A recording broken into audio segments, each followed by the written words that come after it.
نحمدہ ونصلی ونسلم علی رسولہ الکریم اما بعد فاعوذ باللہ من الشیطان الرجیم بسم اللہ الرحمن الرحیم السلام علیکم ورحمۃ اللہ وبرکاتہ۔ امید ہے آپ سب خیریت سے ہوں گے۔ اللہ تعالیٰ آپ سب کو بہت سی برکتیں عطا فرمائے۔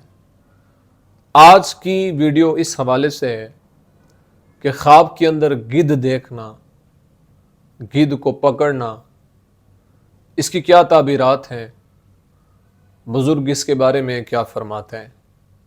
اگر آپ نے میرے چینل کو ابھی تک سبسکرائب نہیں کیا تو آپ سے گزارش ہے کہ ہمارے چینل کو ضرور سبسکرائب کریں اور بیل آئیکن کے بٹن کو دبا کے آل پہ کر دیں تاکہ ہر نئی آنے والی ویڈیو کا نوٹیفیکیشن آپ تک بھر وقت پہنچ سکے۔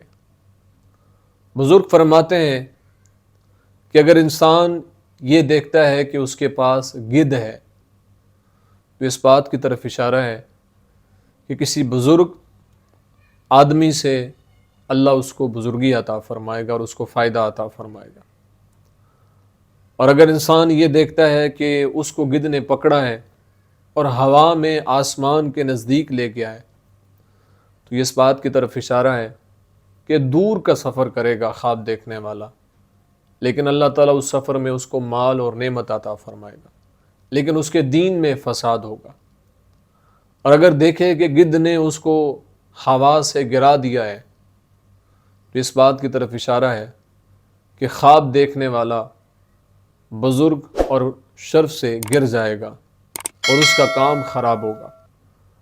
اگر انسان یہ دیکھتا ہے کہ گدھ اس کو آسمان پر لے گیا ہے اور وہ اس جگہ مقیم ہوا ہے، یعنی وہ ٹھہر گیا ہے، تو اس بات کی طرف اشارہ ہے کہ خواب دیکھنے والا سفر میں جائے گا لیکن سفر میں اس کی دنیا سے ہلاکت ہو جائے گی، اور پھر واپس زمین پر آیا ہے تو بادشاہ سے بزرگی پائے گا۔ اور اگر انسان یہ دیکھتا ہے کہ گدھ کے ساتھ جنگ کرتا ہے اور اس پر غالب آیا ہے تو اس بات کی طرف اشارہ ہے کہ کسی بڑے آدمی کے ساتھ جنگ کرے گا، مالدار آدمی کے ساتھ، لیکن اللہ اس کو اس پر غلبہ عطا فرمائے گا۔ اور اگر انسان خواب کے اندر یہ دیکھے کہ گدھ کا بچہ اس نے رکھا ہوا ہے اپنے پاس تو یہ اس بات کی طرف دلیل ہے کہ جس عورت کے ساتھ اس نے نکاح کیا ہے اللہ اس کو بیٹا عطا فرمائے گا۔ اور اگر دیکھے انسان کہ گدھ کو مارا ہے تو اس بات کی طرف اشارہ ہے کہ اس ملک کا بادشاہ معزول ہوگا یا ہلاک ہوگا۔ امید ہے آپ کو ویڈیو پسند آئی ہوگی۔ اپنی دعاؤں میں یاد رکھیے گا۔ زندگی رہی تو انشاءاللہ نیکسٹ ویڈیو میں آپ سے پھر ملاقات ہوگی۔ السلام علیکم ورحمۃ اللہ وبرکاتہ۔